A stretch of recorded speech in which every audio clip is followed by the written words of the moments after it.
What would you think of a place that isn't a country, nor a territory, and certainly not part of the United Kingdom, yet has its own currency, government, and even a strange flag with 3 legs? Sounds like something out of fiction, right? But this island is real. And the most curious part, it sits right in the middle of the map, between England and Ireland, as if hiding in plain sight. The Isle of Man is the kind of place that challenges everything we've learned about borders, politics, and identity. It slips away from conventional rules, lives at its own pace, and still manages to attract billionaires, speed enthusiasts, and scholars of Celtic culture. While the rest of the world chases international recognition, it stands firm, discreet, independent, and boasting one of the highest GDPs per capita on the planet. But why does almost no one talk about it?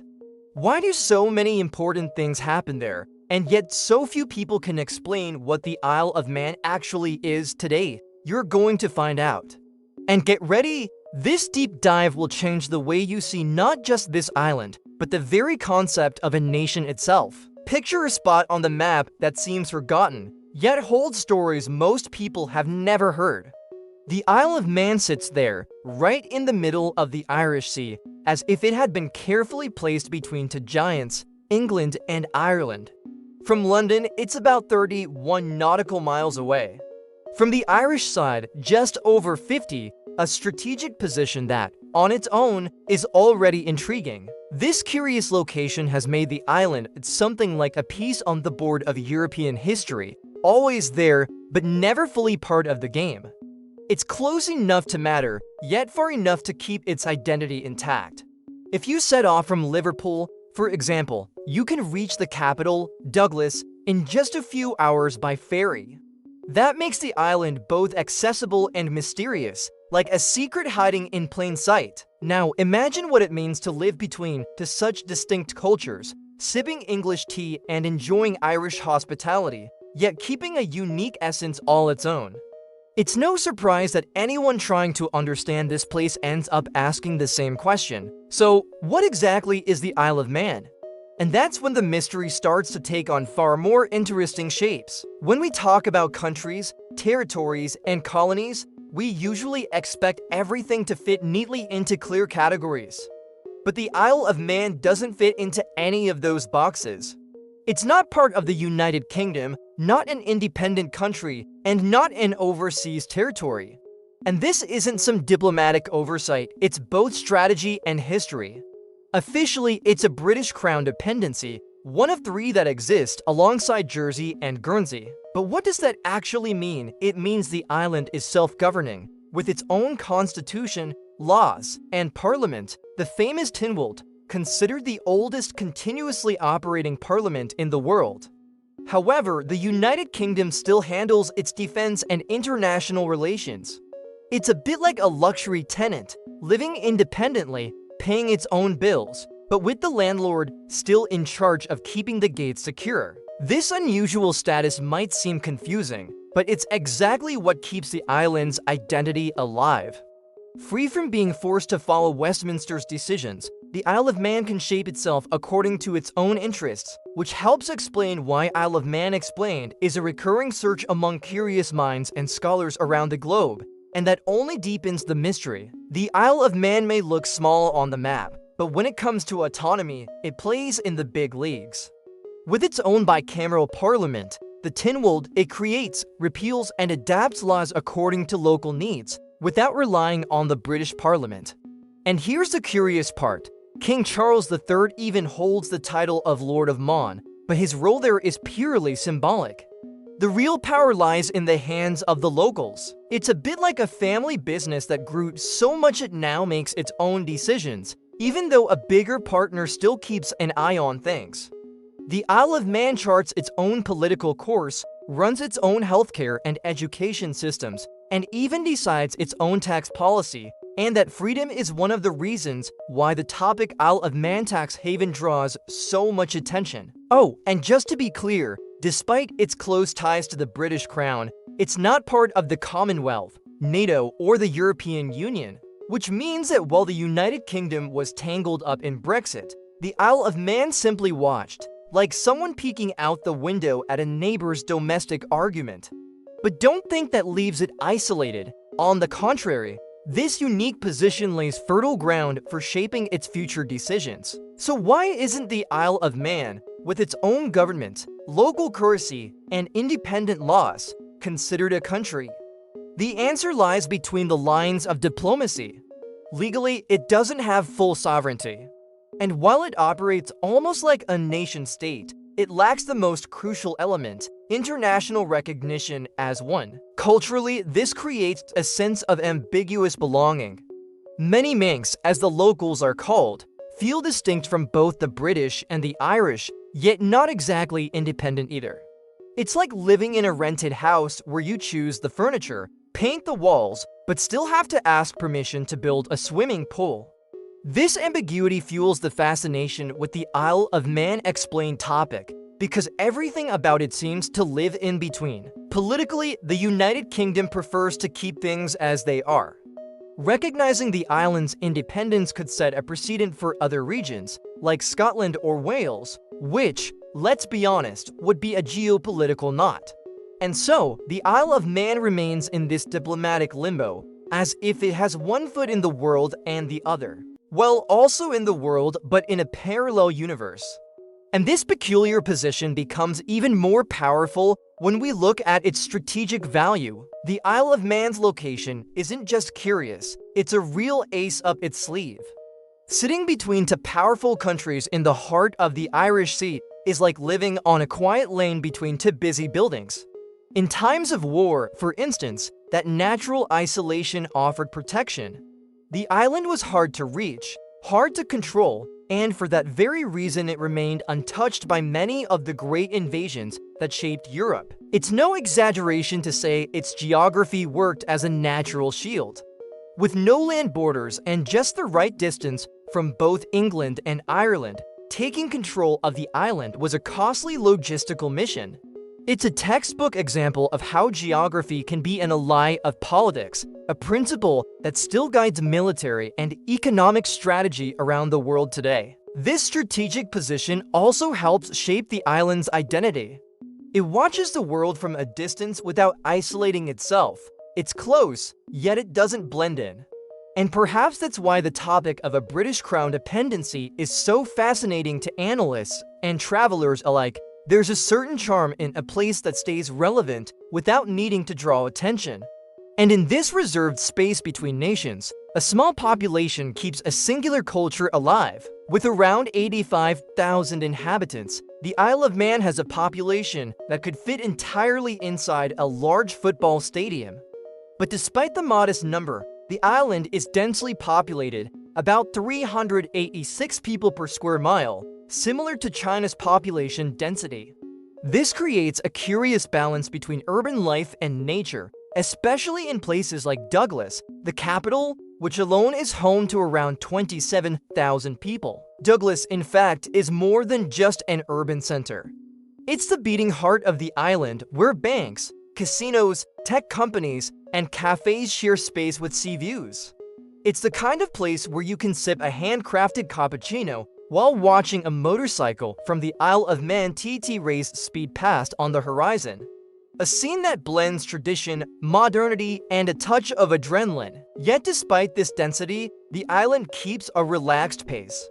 There's none of the chaos of major metropolises, nor the isolation of remote villages. Locals know each other, the quality of life is high, and overall, the streets are safe. The island's contained population size, combined with its political autonomy, helps preserve a strong identity, something that's reflected even in the language spoken. In the Isle of Man, English dominates everyday conversation, but it's not the only language that echoes across the island's green hills. Manx, an ancient Celtic tongue, still holds its place, though it's at critical risk of extinction. For centuries, it was the soul's language for the Manx people, woven into songs, prayers, and poetry.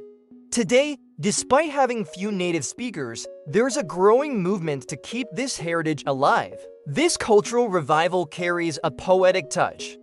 Children learn Manx in local schools, radio stations air short segments in the language, and even mobile apps have been created to help anyone practice. It's as if every spoken word were an act of resistance. If you enjoy learning languages, it's worth giving Manx a try, even if only to better understand the rich Manx language and culture, which is truly fascinating. Preserving a language goes beyond saving words. It's about protecting a way of seeing the world. Manx captures feelings that English simply cannot express. It is the island's memory, passed down from generation to generation among fishermen, teachers, and artists. And when cultural identity aligns with economic benefits, the outcome becomes even more intriguing. Here we reach one of the most striking points of the Isle of Man explained: its tax system. The island adopts a policy that, for many entrepreneurs, sounds like music to their ears: 0% corporate tax for most businesses. No capital gains tax, no inheritance tax. This turns the island into a true magnet for tech companies, shipping firms, online gambling operators, and even investment funds. But before anyone raises an eyebrow, it's important to understand all of this is legal and operates under clear, well-defined rules. That's why major international players, including the world's largest online poker site, have chosen the island as their headquarters. For those working in e-commerce, fintech, or family holdings, it's worth exploring the possibilities, of course, always with proper legal and accounting support. This scenario has landed the island's name on lists of Isle of Man tax haven jurisdictions, drawing the attention of both investors and international authorities. But more than just a fiscal refuge, the island uses this policy as a tool to strengthen its economy and autonomy. And the results become clear when you take a closer look at the numbers. The Isle of Man's economy is a rare case where size doesn't dictate strength. With a GDP of about 8 billion United States dollars, what really stands out is its estimated per capita GDP of 94,000 United States dollars, one of the highest in the world, according to the World Bank. But before you picture every resident driving a Ferrari, here's a caveat. That figure is inflated by foreign companies headquartered on the island, moving billions without necessarily generating direct wealth for the local population. Even so, it highlights the strength of the model in place. The combination of low taxation, legal stability, and modern infrastructure attracts high-value corporations. It's as if the island had built an ecosystem that fosters quiet growth, no skyscrapers or frantic hustle, but with strong balance sheets and satisfied investors. And this system has proven to be increasingly resilient. For those considering starting a business abroad, studying the Isle of Man tax haven model can provide valuable insights. It's the kind of place where the invisible drives more than what's seen. And when an economy like this pairs with a distinct identity, complete with its own local currency, the result is even more intriguing. In the Isle of Man, even the money carries identity.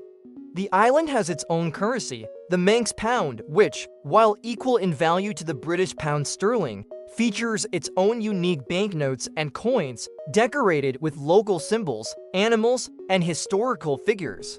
Here's how it works. You can pay for a coffee with British pounds or Manx pounds, but if you try to use a Manx pound note in London, you'll likely get a puzzled look. This coexistence of currencies is one of the ways the island keeps its autonomy visible in everyday life. And let's be honest, there's a certain charm to it. It's like carrying a piece of culture in your pocket. For coin collectors, the Manx monetary system is a real treasure, with commemorative editions, special series, and a unique design that reflects the Manx language and culture. But don't think this complicates financial life for residents or tourists. In practice, the system runs smoothly, with local banks offering direct exchange and full compatibility with the British system. And when an economy is anchored in stability, its own currency, and attractive fiscal policies, it creates an environment that leaves its mark even on the landscape. The Isle of Man is one of those places that feels like it's been pulled straight out of a fantasy novel. Its landscape is defined by rolling green hills, dramatic cliffs, and rocky beaches stretching out toward the sea. The main island is surrounded by small islets and coastal formations shaped thousands of years ago, back when, during the Ice Age, it was still connected to what is now Great Britain. The climate, meanwhile, is classic British maritime temperate, but with its own twist. Influenced by the Gulf Stream, the island enjoys mild summers, rarely exceeding 70 degrees Fahrenheit, and damp winters. With temperatures seldom dropping below 32 degrees Fahrenheit, it's the kind of place where you can leave home in the morning under sunny skies and return later that day in fog and wind. An umbrella and a light jacket are faithful companions here. This geographical diversity is an open invitation for hiking, exploring, and quiet contemplation. If you enjoy walking, you'll love the island's coastal routes. And if photography is your thing, the play of light over its fields and cliffs creates a cinematic backdrop. This captivating atmosphere also helps explain why many see the island as a refuge, not just physical, but emotional. And among these hills and low-hanging clouds, there's one spot that stands out on the horizon. At the heart of the Isle of Man rises Snaefell, the island's highest point, standing at about 2,034 feet above sea level. It may not seem imposing at first glance, but on a clear day the summit offers something rare: the chance to see 6 kingdoms: England, Ireland, Scotland, Wales, the Isle of Man itself, and the sky. Yes, the sky counts, and for good reason. Up there, the wind and the silence create an almost spiritual experience. Snaefell is more than just a geographic high point, it's a symbolic landmark. Climbing to the summit is almost a local ritual. Many make the journey as a way to connect with the land and its history. There's even a century-old electric tram, the Snaefell Mountain Railway, which takes visitors up between May and September. It's a slow, charming ride, filled with breathtaking views. For those who enjoy easy hikes or landscape photography, this is a must-see stop. And let's be honest, it's not every day you can say you've seen so many kingdoms from a single place. And as if the view weren't unique enough, it's from this height that you begin to grasp the soul of the island, an identity even reflected in its flag. If you think you've seen strange flags before, it's probably because you haven't yet come across the Isle of Man's. On a bold red background, 3 bent human legs connect at a central point, like a living gear: no torso, no head, just legs. It's the kind of symbol that makes anyone stop and ask, but why? Its official name is the Triskelion, and its attributed meanings range from strength, to movement, to balance, 3 values deeply rooted in the island's identity. This figure has ancient origins and appears on medieval local coins. Interestingly, the flag of Sicily also uses a Triskelion, though with a goddess's head at the center. In the Manx case, the choice to keep only the legs reinforces the island's enigmatic and unique character. Visit Douglas or Castletown, and you'll see this symbol on government buildings, monuments, t-shirts, and even license plates. The flag is a visual reflection of the Manx language and culture, uncommon, resilient, and layered with meaning. It doesn't try to please, it demands attention. And in a world where so many flags look alike, the Isle of Man shouts originality. And speaking of boldness, there's one event that captures the island's radical spirit like no other. Imagine turning narrow roads, flanked by stone walls and green hills, into one of the most challenging and iconic circuits in the world. That's the essence of the TT Race Tourist Trophy, held since 1907 on the Isle of Man. This is no conventional racetrack. It's public roads where motorcycles reach speeds of over 200 miles per hour, on a course that demands skill, courage, and absolute focus. During the event, the entire island shifts into celebration mode. Tourists from all over the world arrive, hotels sell out, and the streets of Douglas, Peel, and Ramsey come alive with the sounds of engines, waving flags, and clicking cameras. For locals, it's more than just a race, it's part of their cultural identity. Many take the opportunity to rent out rooms, sell handcrafted goods, or simply share stories with curious visitors. For those seeking adrenaline, cinematic landscapes, and an experience that blends sport with tradition, the TT delivers it all. And it's fascinating to see how this extreme event coexists in harmony with the island's peaceful and well-organized atmosphere. After all, the Isle of Man explained is exactly that, a land of contrasts, where intensity meets balance. And that balance is also reflected in the island's safety and well-being statistics. In a world where the feeling of insecurity seems to be on the rise, the Isle of Man offers an almost utopian counterpoint. Often ranked as one of the safest regions in the British Isles, the island stands out for its calm streets, strong sense of community, and efficient public services. Here, it's common to see children playing alone in parks and neighbors who truly know one another, a scene that's becoming increasingly rare. Of course, like anywhere, problems exist, particularly in the financial sphere, such as money laundering cases tied to its status as a British Crown Dependency. But in the daily lives of ordinary residents, these issues are far removed from the reality of most families. According to Numbeo's Quality of Life Index, the island ranks second in the world, just behind Luxembourg.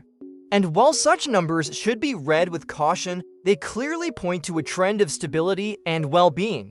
This quality of life is also reflected in access to nature, low pollution levels, and the preservation of local heritage.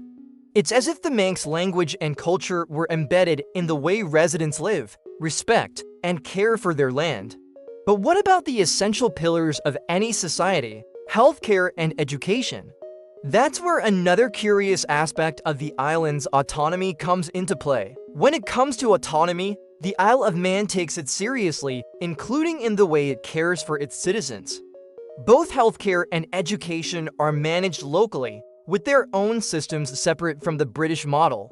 In other words, the island doesn't depend on the United Kingdom to run hospitals, schools, or universities. It's like a small country with fully functional ministries, even though, technically, it isn't one. In education, the Manx government provides free, compulsory schooling from ages 5 to 16, with an emphasis on local values and preserving the Manx language and culture. Some schools even offer classes in Manx. For higher education, many students choose universities in the UK, with easier access thanks to agreements between the two governments. Imagine studying in Liverpool or Manchester, then coming home for the holidays to an island where everyone knows you by name. In healthcare, the system follows a public model, with free access to most essential services. The main hospital is in Douglas, but clinics and health centers are spread across the island. There are also partnerships with the UK's NHS for more complex cases. This ensures residents receive quality care with the personal touch typical of smaller communities. And in this way, the Isle of Man explained comes full circle, a small place with the structure of a much larger one. After all this, tell me, how many other islands hide an entire universe in so few kilometers? The Isle of Man proves that size doesn't define relevance, and that identity is built on history, choices, and the courage to be different.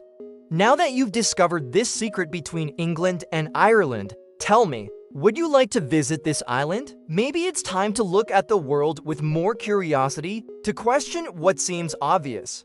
To ask yourself how many Isle of Mans exist in your own life, places, people, opportunities that have always been there, yet you never truly saw. If this story made you see things differently, then subscribe to the channel, turn on notifications, and join us in exploring other lesser-known corners of the planet. Because sometimes the greatest treasures aren't where everyone is looking, they're hidden right in the middle of the map.